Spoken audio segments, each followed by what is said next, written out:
Ça n'a pas été le tourpeau parce que moi, pour que je puisse viser le haut niveau, il fallait que je rentre dans une catégorie de poids. Donc, qui dit catégorie de poids dit pour moi perte de poids. Donc, c'était un vrai défi. Beaucoup de femmes, pour le coup, respectent beaucoup la progressivité.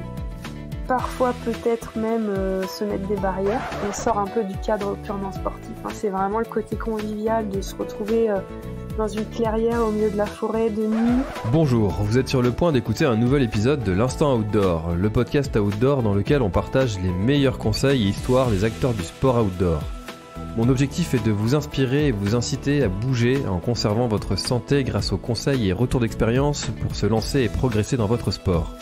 Nutrition, préparation mentale, entraînement, apprentissage, parcours de vie, on abordera ici tous les sujets sans tabou et de façon naturelle. Je suis François Hinault, fondateur de Planet Trail Productions, speaker, créateur de contenu pour les sports outdoor et organisateur du Grand Raid du Finistère. Contactez-moi sur contact@planettrail.com, sur LinkedIn ou sur mon site planettrail.com. Bonne écoute.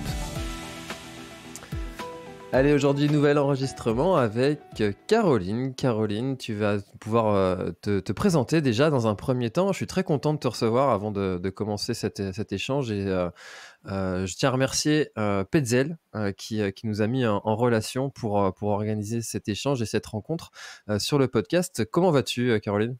Eh ben, écoute François, super. Écoute, déjà, je te remercie de l'invitation. Je suis très flattée de pouvoir participer à ce podcast. Et je suis sûre que ce sera riche en échanges. Bah écoute, trop bien.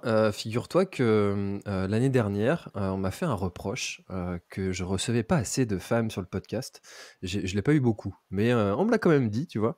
Et en fait, sur le podcast, je m'étais toujours dit, je fais pas de distinction, j'essaye pas de respecter une parité absolue pour faire un peu du féminisme bashing, si on peut dire, tu vois, watching, comme on dit le greenwashing. Tu vois. Et en fait, depuis ce début d'année là, j'ai l'impression que je reçois beaucoup de femmes. Donc tu vois, je suis en train de contrebalancer, mais en fait, je croise beaucoup de femmes en ce moment dans mon entourage qui ont des belles histoires à raconter. Et c'est très bien parce que tu vois, je commence déjà à partir dans des sujets que j'avais pas prévus. Mais tu vois, sur mon Grand Raid du Finistère, c'est une course que j'organise. L'année dernière, il y avait 2 femmes sur les 50 participants. Et aucune n'a terminé, et j'ai trouvé que c'était un problème. Alors, tu vois, c'est un sujet dont j'aimerais qu'on parle tous les deux, de comment faire en sorte d'inciter mesdames à se lancer comme ça sur des distances un peu plus longues. Mais avant qu'on parte comme ça sur tous ces sujets-là, est-ce que tu pourrais te présenter, s'il te plaît ? Oui, bien sûr. Donc, je m'appelle Caro, j'ai bientôt 43 ans, dans quelques jours. Du coup, je suis accompagnatrice en montagne. Ça, c'est un peu on va dire, mon leitmotiv. Et j'ai monté, en fait, une agence qui s'appelle 5e élément, qui organise des stages en montagne, que ce soit trail, ski de rando, alpinisme. Ça fait maintenant bientôt 13 ans que je fais ça. Donc c'est vrai que ça occupe une grande partie de ma vie, une grande partie de mon emploi du temps. Donc c'est pour ça que je me présente d'abord par le biais de mon boulot. Et puis ensuite, parallèlement, quand il me reste un peu de temps, ce que j'adore, c'est faire du trail l'été et du ski de rando l'hiver. Donc à mes heures perdues, je garde encore de temps en temps un petit dossard en ski de rando. Plus beaucoup en trail parce que le temps me manque, mais c'est l'occasion, voilà, sur les compétitions, d'aller voir les copains, de se remettre un peu dans le bain. Donc voilà pour la partie un peu actuelle. Et dans mon parcours, j'ai été sportive de haut niveau dans une autre discipline que le trail et ski de rando. C'était l'aviron. Voilà. Donc j'ai fait quelques années sous les couleurs bleu, blanc, rouge dans cette discipline. Alors, c'est une discipline, tu vois, j'en ai jamais parlé encore sur le podcast, et pourtant, je trouve que c'est une discipline qui est fascinante. Moi, j'adore regarder ça à la télé, principalement pendant des périodes de JO, des choses comme ça. Parce que je trouve ça beau, en fait. Tu vois, cette synchronisation qu'il y a entre entre alors les rameurs, je sais pas comment C'est ça, c'est ça s'appelle ça. vraiment. C'est pas souvent qu'on dit le bon mot à propos de celui qui fait de l'aviron, mais oui, c'est bien le rameur. Bon, ouais, je me suis pas trompé, très bien. Et je trouve ça vraiment, mais par contre, tu vois, un petit peu comme à l'image de la natation où tu vois les nageurs vont compter les carreaux au fond et que ça peut être une discipline qui est monotone. Est-ce que l'aviron, finalement, tu trouves qu'il y a cette monotonie et ce côté un peu euh, rébarbatif du mouvement qui est un petit peu tout le temps le même? Comment est-ce qu'on se perfectionne dans ce sport en passant outre ça? Alors c'est vrai que c'est un sport de répétition. Il faut beaucoup d'abnégation parce que c'est des heures et des heures d'entraînement à répéter le même geste. Par contre, à la différence de la natation, bah, c'est vrai qu'on est dehors quand même déjà.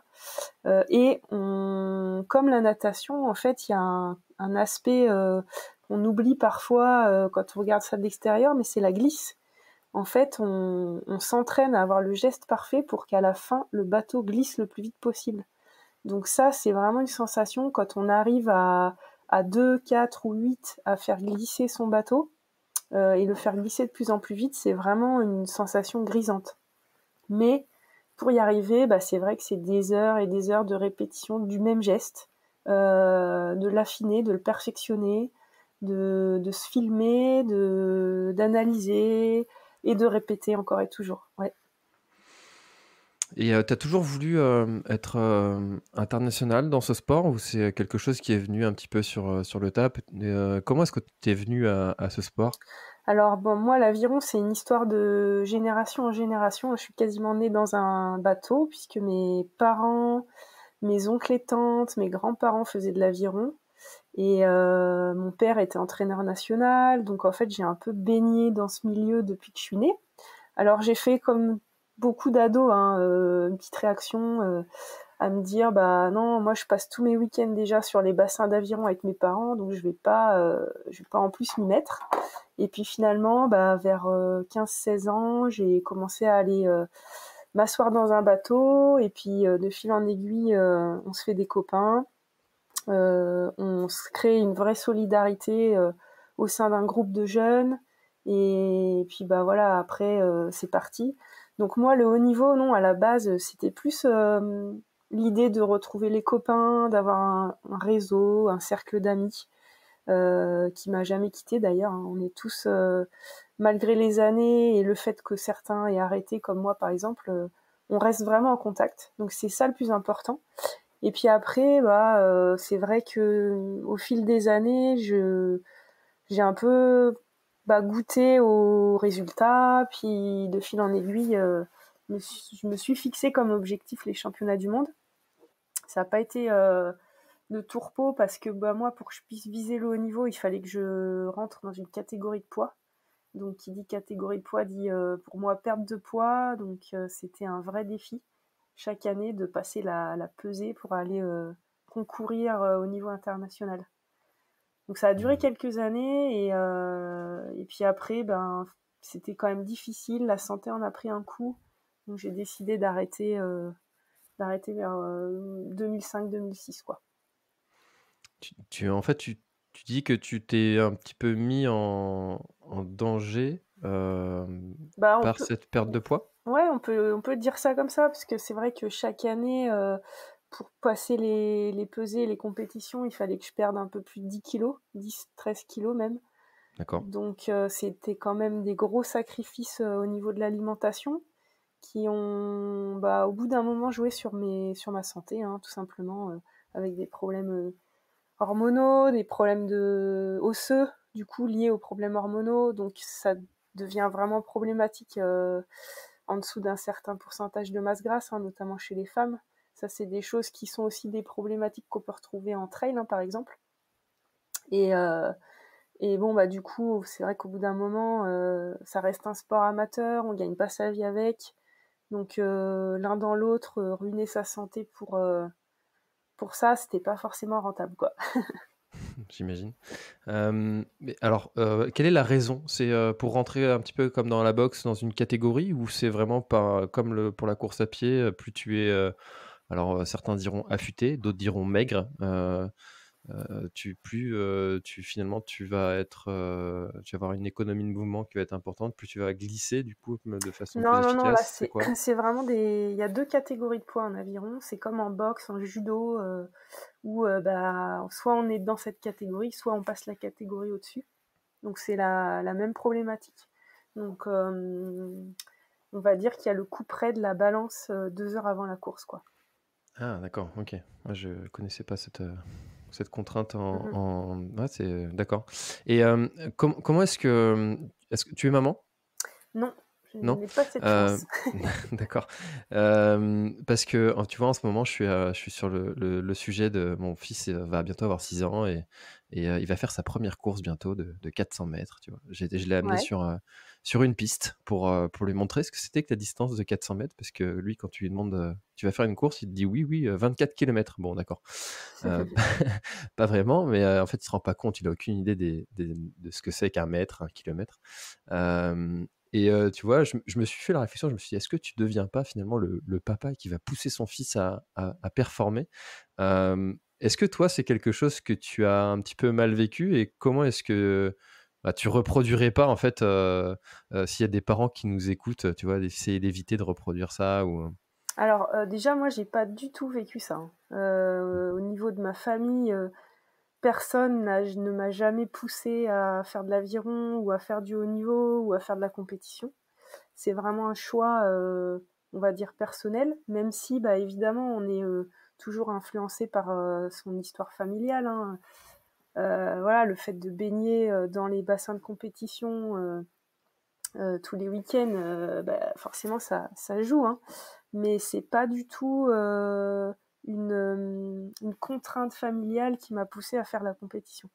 Donc après, voilà, si certains parents écoutent, effectivement, je trouve ça, c'est c'est un sujet un peu compliqué parce que en tant que parent, on a envie que ses enfants réussissent, s'épanouissent, et il faut trouver les bonnes limites en fait entre pousser, contraindre et laisser l'enfant s'épanouir.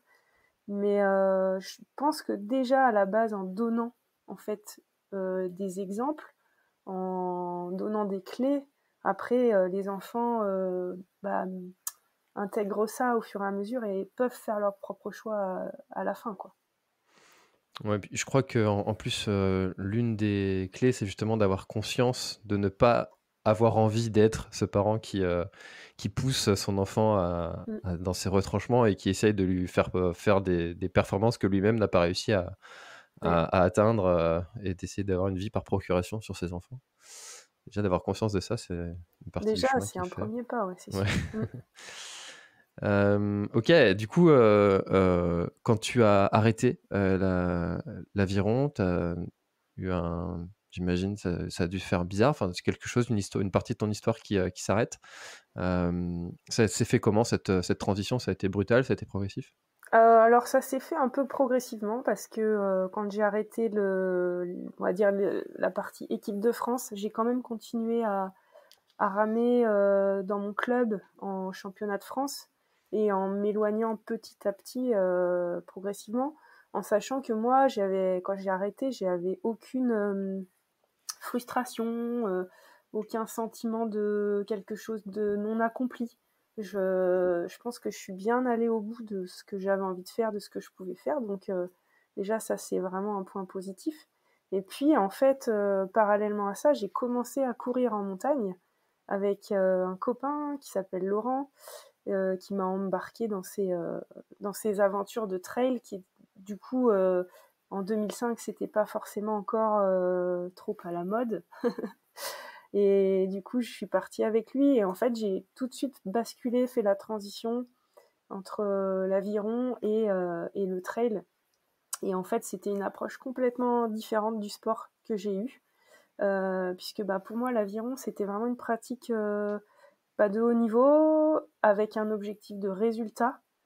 Alors que quand j'ai arrêté et que je me suis mise au trail, là, pour le coup, c'était vraiment de la compétition, mais pour le fun, advienne que pourra, prendre du plaisir et surtout j'avais pas l'impression d'aller m'entraîner en fait. J'ai jamais eu l'impression de m'entraîner pour le trail. C'était vraiment aller en montagne, profiter, et s'il y a des courses le week-end, bah c'est bonus quoi. Et pourtant, tu as performé. Alors tout est relatif, hein, Quand la même, vainqueur. performance. J'ai un petit palmarès devant moi qui est assez intéressant. Bah voilà, après, oui, j'ai eu la chance de pouvoir monter quelques fois sur des podiums. Est-ce que c'est de la chance? Alors, peut-être pas, c'est Hein, peut-être pas de la chance, mais en tout cas, quelque part, si, c'est de la chance de pouvoir avoir les moyens de faire ça, c'est clair, j'en suis consciente.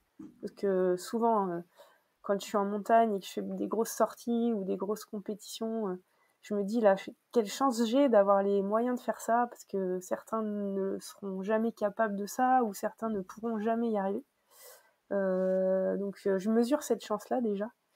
Et après, bah oui, forcément, on peut pas se voiler la face, hein, ça fait toujours plaisir de se battre sur une course contre soi-même et puis d'arriver sur un podium. bien sûr.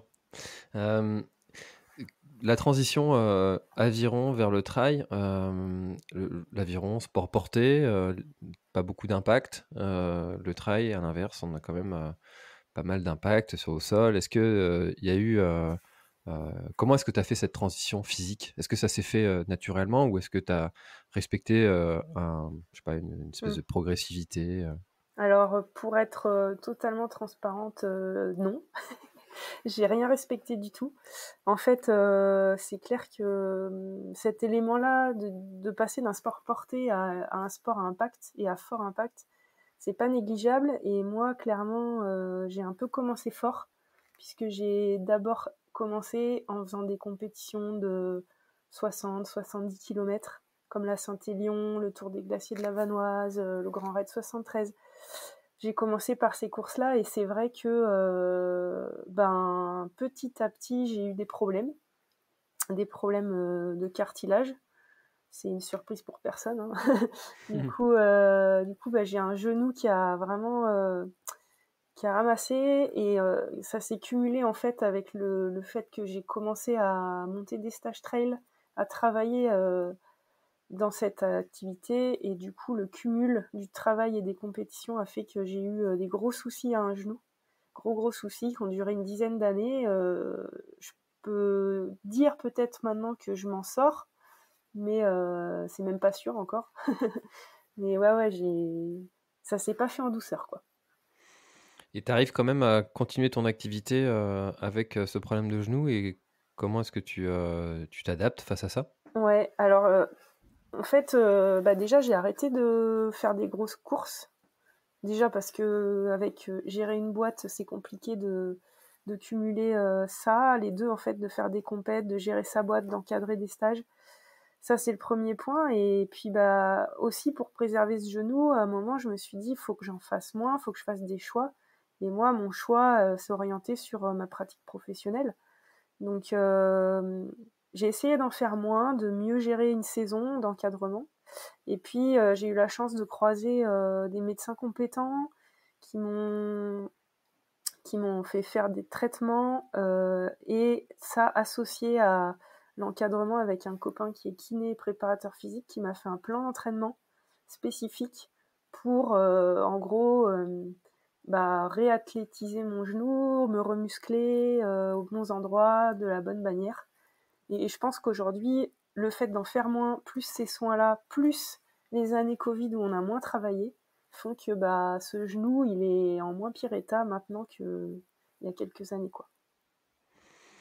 Bon, tant mieux. Donc, si je retiens bien la leçon à retirer de cette histoire, c'est que si jamais vous êtes sur un sport totalement différent de la course à pied, allez-y progressivement, C'est étape par exactement étape. le message que je fais passer dans les stages.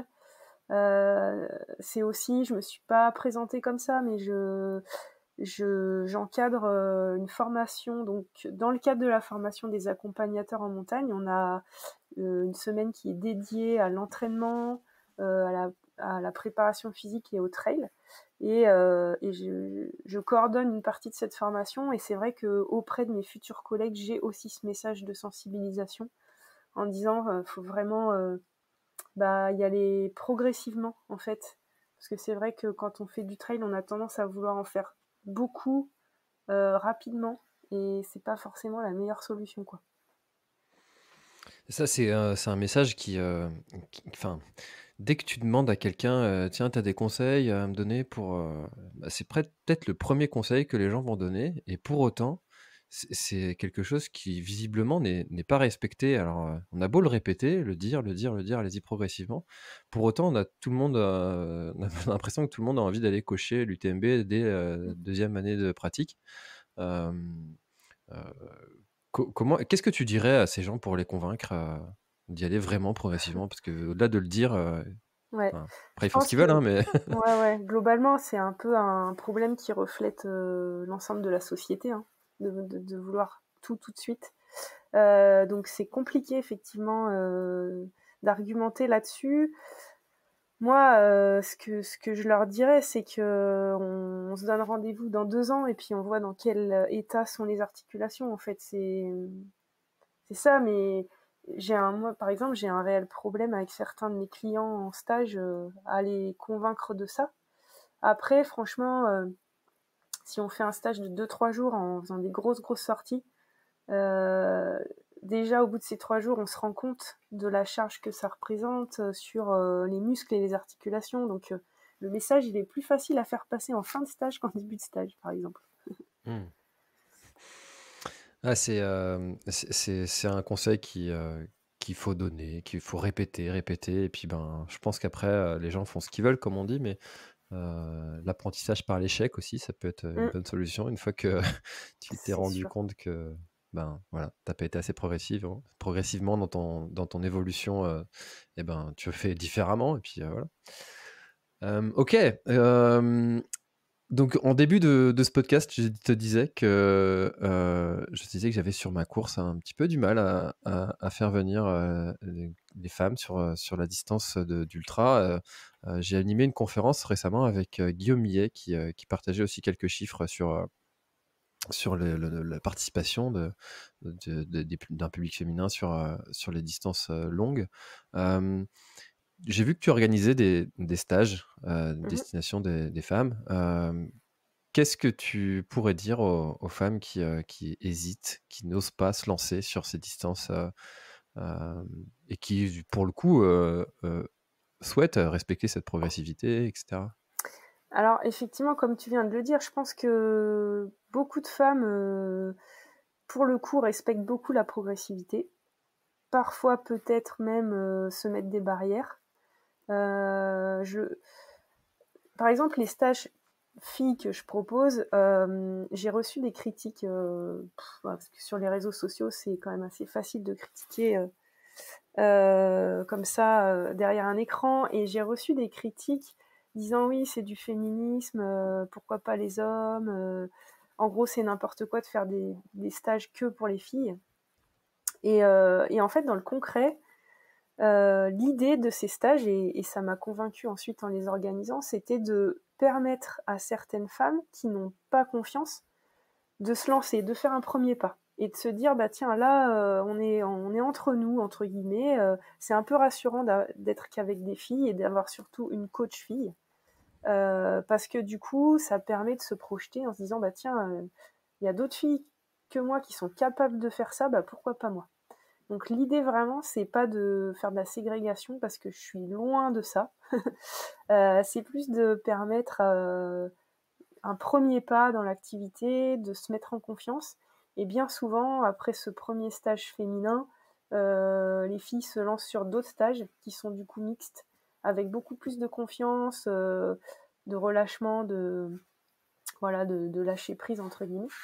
Mais après, il est clair que la longue distance, ça peut faire peur. Et, euh, et j'ai constaté que bah, souvent les hommes, ils ont moins d'appréhension à se lancer dans des missions impossibles.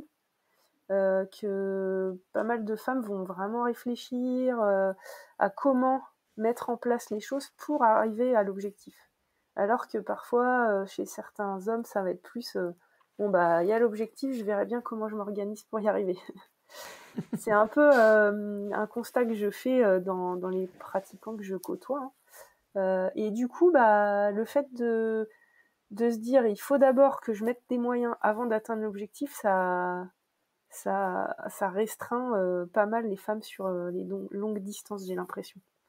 Moi-même, par exemple, je j'ai jamais fait d'ultra en fait, d'ultra en tant que tel. Je me suis plutôt focalisée sur des courses de 70-80 km ou 11-13 heures, mais jamais des choses au-delà de ça, quoi. Et Ce qui est déjà beaucoup. ce qui est déjà beaucoup, mais c'est pas un UTMB, c'est pas passer 2 nuits dehors, c'est différent, quoi. Donc moi, je fais partie aussi peut-être un peu de cette catégorie de femmes qui ne vont pas sur l'ultra, alors pas forcément par peur, mais peut-être par anticipation des dégâts causés ou par, je sais pas, par peut-être pas forcément l'envie d'aller passer 2 nuits dehors, quoi. Mais est-ce que tu sens que c'est quelque chose qui évolue, ça, cette pratique qui se féminise? Ah oui, clairement, hein, aujourd'hui, il suffit de regarder, pour le coup, pas forcément dans les ultra longues distances, mais des courses à la journée, on va dire, on a un pourcentage de femmes qui augmente vraiment de façon importante ces dernières années, et je trouve ça génial, quoi. Non, je suis totalement d'accord. Je pense que, enfin, en fait, c'est les raisons pour lesquelles il y a moins de femmes sur les distances longues que je trouve ça assez dingue. En fait, c'est souvent parce que socialement, moins de temps pour s'entraîner, Mhm. parce que dans la vie de tous les jours, une charge mentale, une charge d'activité à la maison qui est plus importante que les hommes de façon générale. Hein, Mhm. je ne veux pas dire que c'est tout partout pareil, mais c'est un constat. Et c'est cette raison-là qui est un petit peu dommage, un petit peu triste. Et enfin, voilà, je trouve, Là, c'est sûr donc, que messieurs, si vous nous écoutez, faites en sorte que vos dames puissent avoir du temps pour les s'entraîner, bordel. c'est un peu ça, pour parler crûment. Non, mais après, on voit aussi, par exemple, je discutais avec une copine il y a une semaine, là, qu'en Suisse, il y a, sur toutes les courses, il y a un système de garderie, par exemple. Et ne serait-ce que ça, des petites choses comme ça pour aider à ce que les femmes n'aient pas les enfants à garder, justement, ça peut peut-être débloquer des choses, quoi. C'est peut-être des idées aussi à mettre en place au niveau des organisations, tout simplement. Ouais, c'est une bonne idée. C'est vrai que ouais, il y a des choses à faire. Alors, ouais, sur un ultra, avoir les enfants la nuit, etc., ce serait compliqué à gérer, mais, mais bon, tout est possible, pourquoi pas. Ok.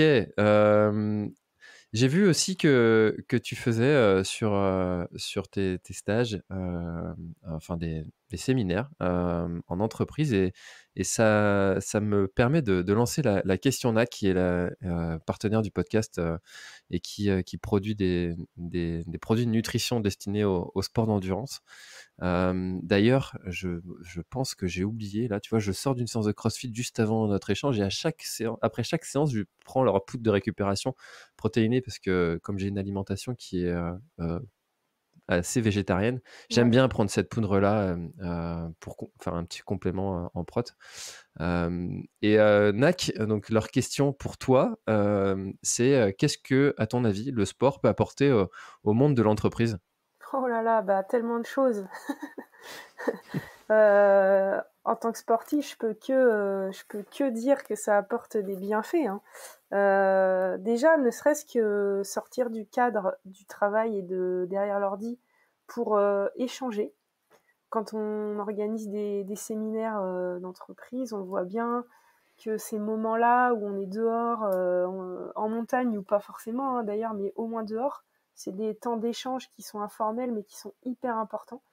Et j'ai constaté d'autant plus ces dernières années que le contact physique, le contact en présentiel, maintenant c'est le terme à la mode, hein, a disparu dans pas mal de boîtes, et que ces moments-là sont hyper précieux. Donc le sport permet ça. Le sport permet de aussi, c'est bon pour la santé, et franchement, dans les séminaires, on voit que malheureusement, parfois, il y a des gens, ils ont plus une activité physique suffisante pour pouvoir faire ne serait-ce qu'une marche de d'une heure ou de 30 minutes. Et pour moi, ça, c'est vraiment important de remettre ça au centre des activités professionnelles parce que un collaborateur en bonne santé, c'est aussi un collaborateur qui est bien dans sa tête, bien dans son corps et qui du coup va bien bosser, quoi. C'est clair, c'est clair. Mais en fait, euh, souvent, il suffit d'un collaborateur qui soit moteur et qui puisse emmener les autres avec lui sur un défi. Euh, je sais pas, de participer à une petite course de rien que 10 km, hein, et puis de se motiver comme ça entre collègues pour aller s'entraîner, etc. Et ben ça va créer toute une cohésion et il Mm. suffit d'un élément souvent, hein. C'est ça. Et en fait, le sport, pour moi, il a un bienfait individuel au niveau de la santé, mentale et physique, mais aussi un bienfait au niveau collectif dans le cadre du travail. Clairement, c'est des valeurs aussi de solidarité, c'est des valeurs de convivialité, c'est des valeurs d'objectifs communs. Souvent, moi, je fais intervenir aussi des sportifs de haut niveau sur des thématiques dans les cadres des séminaires. La dernière en date, c'était Marie Dorin-Habert, qui est une biathlète que sans doute tout le monde connaît, sur justement les valeurs collectives alors qu'elle pratique un sport individuel. Et on se rend compte que même dans des sports individuels, le fait d'avoir un objectif, ça crée de la cohésion pour toute une équipe, quoi. Et ça, dans le milieu professionnel, il y a beaucoup de liens à faire, beaucoup de ponts à créer, quoi. Et c'est quoi les principaux freins que ces gens qui ne font pas de sport te remontent, te disent ouais, mais moi j'ai pas le temps ou je pars trop loin. C'est Ouais, quoi souvent les. l'excuse c'est le temps, mais voilà, parce que comme toujours, on se donne des priorités c'est un choix de priorité, donc pour certains le sport ça fait pas partie des priorités, c'est plus la vie de famille, la vie sociale, donc souvent c'est le temps qui fait défaut. Mais ça, finalement, c'est un petit peu aussi la même excuse quand on veut préparer une distance un peu plus longue où il faut aller passer un peu plus de temps sur les sentiers, de dire bah, j'ai pas forcément le temps, mais en fait, je crois que le temps, ça se trouve, mais bon, c'est vrai que des fois, c'est pas forcément la bonne période de sa vie pour aller faire telle ou telle épreuve. C'est L'autre jour, ça. j'avais quelqu'un qui me disait, je travaille 12 heures par jour, 6 jours sur 7. Est-ce que tu penses que je peux quand même aller préparer un ultra? Compliqué Bah quand oui, même, hein. c'est ça, c'est ça le souci souvent, mais bon, au niveau de l'entreprise, on n'en est même pas là. C'est ne serait-ce que le sport santé, en fait. Se donner une demi-heure par jour pour aller marcher, pour, je sais pas moi, faire du gainage, aller s'inscrire dans une salle.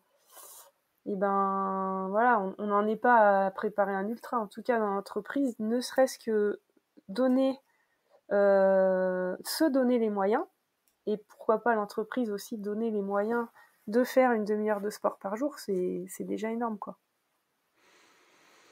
Ah, c'est sûr, hein. Donc si vous nous écoutez et puis que vous avez la possibilité d'organiser un petit challenge comme ça, soyez ce moteur qui va motiver les collègues à aller s'inscrire sur un trail. Et d'ailleurs, il reste de la place sur le Grand Raid du Finistère pour venir le faire en relais.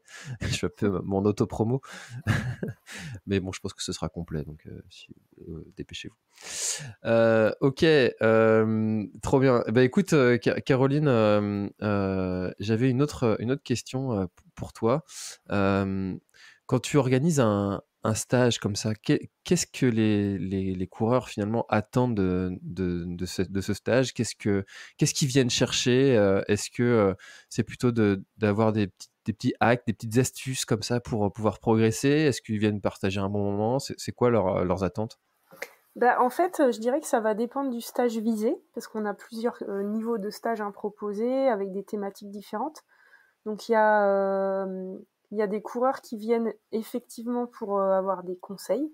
C'est bien souvent ça, des conseils techniques, par exemple, comment mieux utiliser les bâtons, apprendre à descendre efficacement, apprendre à gérer l'effort, montée-descente, gérer son alimentation.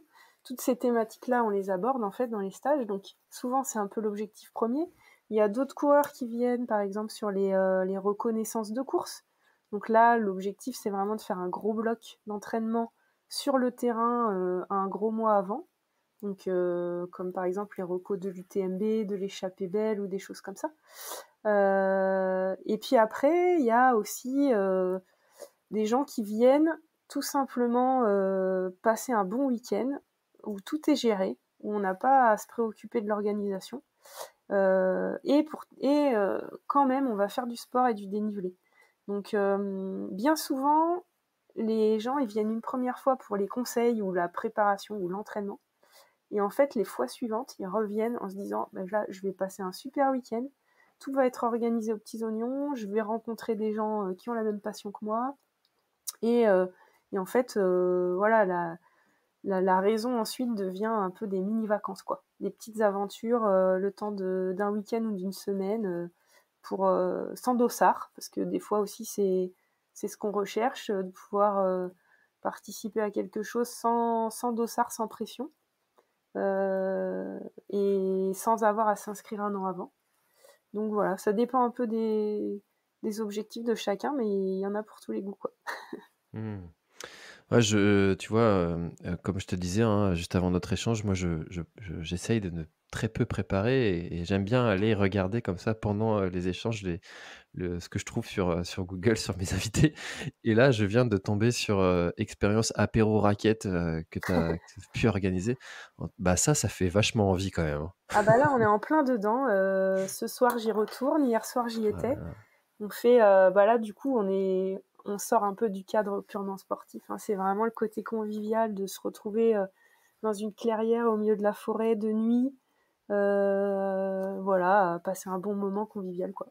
Il reste une place? J'arrive. Ah ouais, allez, ce soir. Ce soir, c'est fondu, si tu veux. Oh là là là là. C'est dur, c'est dur. Là, t'es dur avec moi, là. Parce que Bah, moi, c'est j'habite à dur pour Quimper, ça va faire un le peu loin régime, quand même. quoi. Ok, donc, trop bien. Mais du coup, quels sont toi tes objectifs maintenant sportifs? Parce que euh, tu lèves un peu le pied ou tu t'y remets maintenant que le genou va mieux? Enfin, c'est quoi? Alors moi, mes objectifs sportifs, ils ont évolué en plusieurs années et maintenant c'est vraiment d'aller en montagne. Donc, bah voilà, peut-être aller dans des endroits vraiment sauvages, sans chrono, mais en ayant la caisse pour faire des grosses sorties, des grosses missions, quoi. Donc, voilà, aller faire un sommet en Alpi ou une traversée en trail, mais pas forcément avec un dossard. Donc, ça, c'est mes objectifs. Et vraiment l'objectif premier, c'est de garder vraiment la forme pour pouvoir faire des choses un peu, on va dire, hors du commun, un peu longues, un peu loin, voilà. J'ai l'impression que ça, c'est un truc qui est vraiment. Alors, tu vois, il y a les puristes, les purs et durs, là, s'il y en a qui nous écoutent, ils vont dire moi, je faisais ça bien avant. Mais le Covid j'ai l'impression que ça a vraiment donné une impulsion à cette pratique. Et maintenant, bah, j'essaye aussi de faire une expédition par an. Là, cette année, je vais faire la traversée du Jura, comme ça. Ouais. Enfin, j'appelle ça des expéditions, c'est des petites aventurettes, quoi, hein. On va pas se prendre pour Mike Horn non plus, mais j'ai l'impression que le Covid a favorisé ça. C'est un peu ton ressenti aussi ou? Ouais, sûrement, sûrement. Après, moi, c'est aussi un peu à l'image de ce que je propose dans les stages cinquième élément, hein, c'est de faire, de vivre autre chose qu'une compète. Et du coup, bah, je suis pleinement là-dedans aussi à titre personnel, même si je suis super contente d'aller faire des compétitions. La preuve, hein, c'est que dimanche, je mets un dossard sur une course de ski alpi. Ça me plaît aussi, c'est plus pour le côté convivial, social, que pour la perf en tant que telle.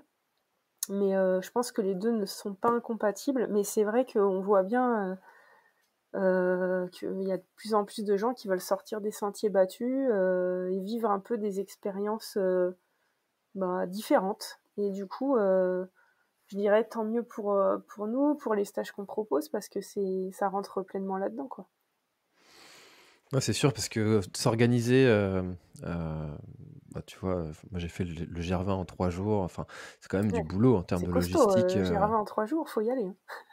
Ouais, on n'a pas traîné, ouais. On n'a pas beaucoup dormi surtout. C'est Heu, ça. mais enfin, en termes de logistique, là, je suis très content, là, la traversée du Jura, c'est un copain qui gère ça, Thomas, qui gère toute la logistique. Je suis très content. Enfin, voilà, moi j'ai rien à faire, j'arrive, tu vas là, OK, très bien. Ouais, Et ben, ça, c'est un soulagement, et puis on parle rarement de cette charge un peu mentale aussi qui fatigue aussi, ah oui, avant de prendre un départ. d'organisation, ouais. Mmh. Clairement, nous, c'est 99 de notre boulot, c'est tout ce qui est en amont, ce qui est en aval et après, en fait, le déroulement du séjour, c'est la cerise sur le gâteau parce que là, tout déroule, quoi.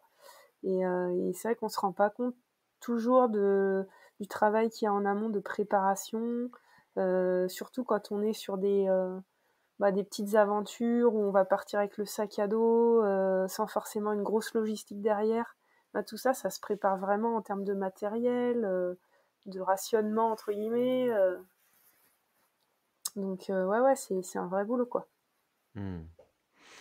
Mais en tout cas, il y en a des choses à faire, et est-ce que toi tu es d'ailleurs de la team, ceux qui refont tout le temps les mêmes années, toutes les courses, ou plutôt tu aimes bien aller, découvrir, des nouveaux endroits? Et quel est le plus bel endroit que tu aies pu, découvrir? Alors c'est une bonne question, c'est peut-être mon côté verso où j'aime bien tout. Donc j'ai fait plusieurs fois les mêmes courses. Il y a des courses, voilà, que j'ai tellement adoré que j'y suis retournée, comme par exemple, la Transalpine Run qui est une course, en équipe, et en étape qui fait, du coup la traversée des Alpes de l'Allemagne à l'Italie et c'est vraiment une magnifique aventure, très dure. Donc en fait, je me rends compte que des fois plus c'est dur et plus j'adore ça. En tout cas, j'en garde des souvenirs impérissables. Et d'un autre côté, bah, j'aime bien aussi la nouveauté. Donc, quand je faisais encore du trail, j'essayais quand même de me caser une course par an que je connaissais pas. Et là, maintenant, sur le volet compétition, c'est plus compliqué d'aller chercher des courses que je connais pas par rapport à mon timing. C'est pour ça que généralement, à l'automne, j'en profite pour aller faire un tour que je connais pas, mais sans dossard, quoi. Punaise, la Transalpine Run, je connaissais pas. 268 km, 15 330 de dénivelé Ouais, positif. Tu l'as fait toute seule? je l'ai faite, c'est toujours à 2. Donc en Ah fait, d'accord, je l'ai faite 3 fois OK. et ça fait vraiment partie des courses, inoubliables, quoi. Et du coup à 2, mais tu restes à 2, hein, comme, Oui, sur le principe de la PTL, tu restes ensemble? c'est ça, ouais. OK. Et comment est-ce que vous avez géré ce duo? Parce que déjà que seul, c'est pas évident de se gérer, mais alors à 2, des fois ça doit Ouais, péter les il plombs un faut peu? il faut être vraiment, sur la même longueur d'onde au départ. Donc moi, il y a les 2 premières années, je l'ai faite avec mon ex-mari, mais avec qui, on était vraiment, une équipe dans la vie, une équipe sur le terrain. Donc la question ne se posait pas de si ça allait bien se passer ou pas, hein, c'était vraiment, fluide, quoi. Et la troisième fois, je l'ai faite avec une copine qui s'appelle Maude Gobert, que les trailers connaissent sans Oui, doute. un petit peu, ouais. Voilà, Maude qui a été une des premières championnes du monde de trail, qui est du coup une machine avec des baskets. Et en fait, Maude, elle était plus forte que moi physiquement, mais je dirais que comme on est amis dans la vie et on savait pourquoi on y allait, dans quel esprit, et c'était clair entre nous qu'elle était plus forte que moi. Et ben en fait, ça s'est vraiment super bien passé. Les coups de moins bien, elle était là pour moi. Elle savait que j'allais tout donner. Donc en fait, c'est vraiment une question de communication en amont, en fait, pour que ça se passe bien. J'ai Et toujours d'ailleurs fait par exemple la Pierramenta d'été avec Mélanie Rousset, qui est une copine et qui est aussi plus forte que moi. Et du coup, voilà, Mélanie, on a fait X Pyramenta d'été, la pierre d'hiver, on a fait plein de courses ensemble. On a couru encore le week-end dernier, le week-end prochain. Et en fait, voilà, c'est une question de communication, de relation qu'on a. Forcément, dans un duo, il y a toujours soit un qui est un peu plus fort, soit on est du même niveau, mais il y a un jour où ça va moins bien pour l'un, pour l'autre. Donc, faut accepter ça aussi. Ouais, parce que la Transalpine Run, 7 jours, c'est 7 étapes. Tu nous as dit tout à l'heure que tu t'étais contenté de faire des petites distances. Là, pour le coup, on n'y est pas là. Ouais, mais c'est en étapes, donc Ouais. ça compte pas. Ça compte pas? Non, je rigole. Non, ouais, c'est vrai que c'est différent en fait. Moi, c'est plus le côté ultra en une fois où on dort pas, parce que j'ai vraiment du mal avec la nuit. Pas dormir. Moi, j'ai besoin de dormir la nuit. Oh, Donc je en suis fait, pareil. en étape, c'est nickel parce qu'on fait des longues distances. C'est très exigeant, mais ça permet quand même de dormir la nuit, quoi. Je trouve que c'est le côté le plus dur de l'ultra, ça, la privation de sommeil. Ouais, je connais pas du coup parce que j'ai jamais vécu ça. Non mais À part la quand... Saint-Élion, mais la Saint-Élion, c'est une nuit, après on va se coucher, donc c'est bon. Ouais, oui.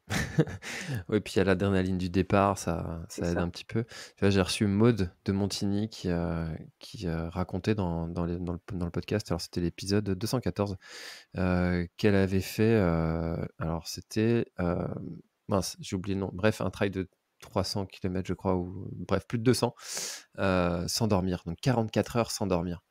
Je me Ouais, suis dit, mais quel enfer! c'est ça. Quel enfer. Oh, il en faut pour tous les goûts. Ah, non, non, non, non, non, ça c'est, je laisse ça aux autres, hein, avec plaisir.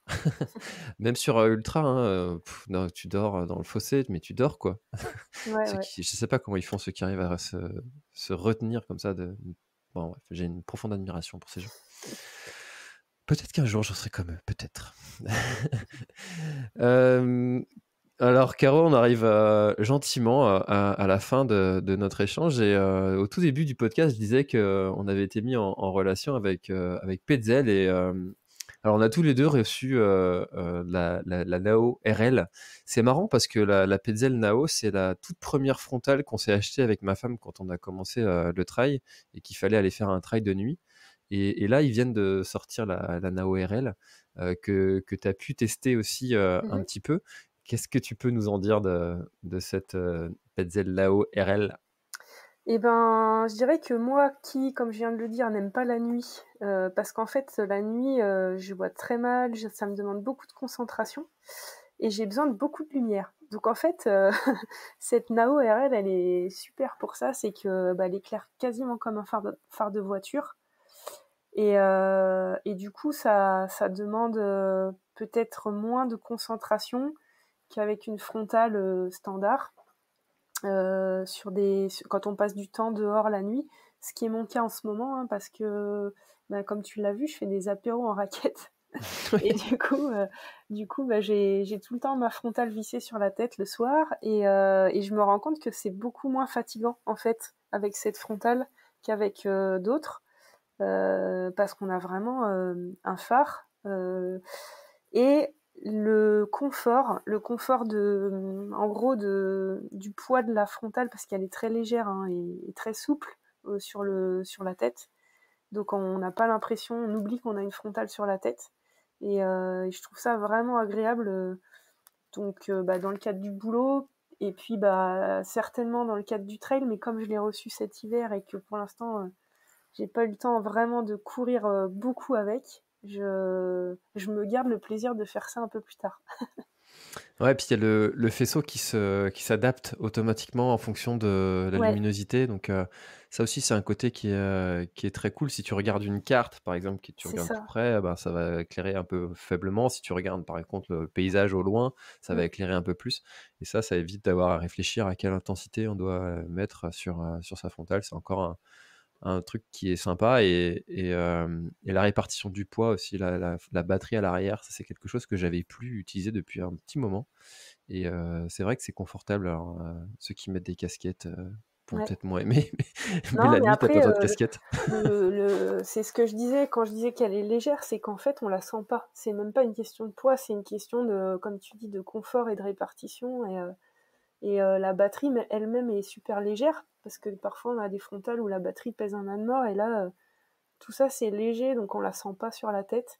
Et comme tu dis, bah, hier soir, typiquement, j'étais dans la forêt avec mes clients. Dès que je lève la tête, on voit loin dans la forêt bah, toutes les empreintes d'animaux. Donc c'est hyper agréable justement de pouvoir adapter le faisceau à ce qu'on cherche à regarder, quoi. Soit à ses pieds, soit loin, au loin, quoi. Eh ben, écoute, moi je pourrais parler matos pendant de longues heures parce que je suis un peu un geek là-dessus. J'aime bien, tu vois, découvrir tout ce type de nouveau matériel. Mais chers auditeurs, si vous voulez en savoir un petit peu plus sur la lampe et puis sur Puzzle, vous avez un lien dans la description et n'hésitez pas à aller regarder tout ça. Caro, on arrive à la fin de notre échange et il y a toujours une question que je pose avant de se quitter. Est-ce qu'il y a quelque chose dont on n'a pas parlé et que tu aurais aimé ajouter à notre échange? Eh bien, non, à part, bah, j'espère que tous ceux qui écoutent prennent vraiment du plaisir dans leur pratique. On a assez de contraintes dans la vie comme ça pour se compliquer avec bah, soit du très long, du très dur, voilà. Donc il faut vraiment, je pense, garder à l'esprit le plaisir d'aller courir et de pas se mettre des grosses contraintes si on n'en a pas les moyens, pas l'envie, pas la forme. Ça sert à rien. Prenez du plaisir. C'est un beau message de clôture.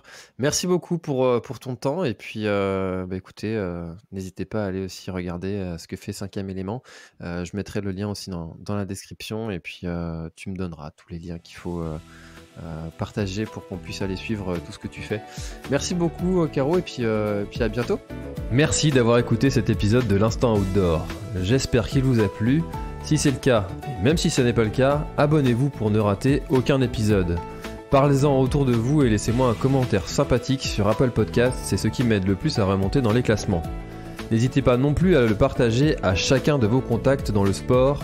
Chaque nouvel auditeur intéressé est une victoire. Si vous avez besoin d'un speaker pour votre événement, d'un contenu pour votre marque, d'infos sur le Grand Raid du Finistère, n'hésitez pas à me contacter à l'adresse contact@planettry.com. À bientôt!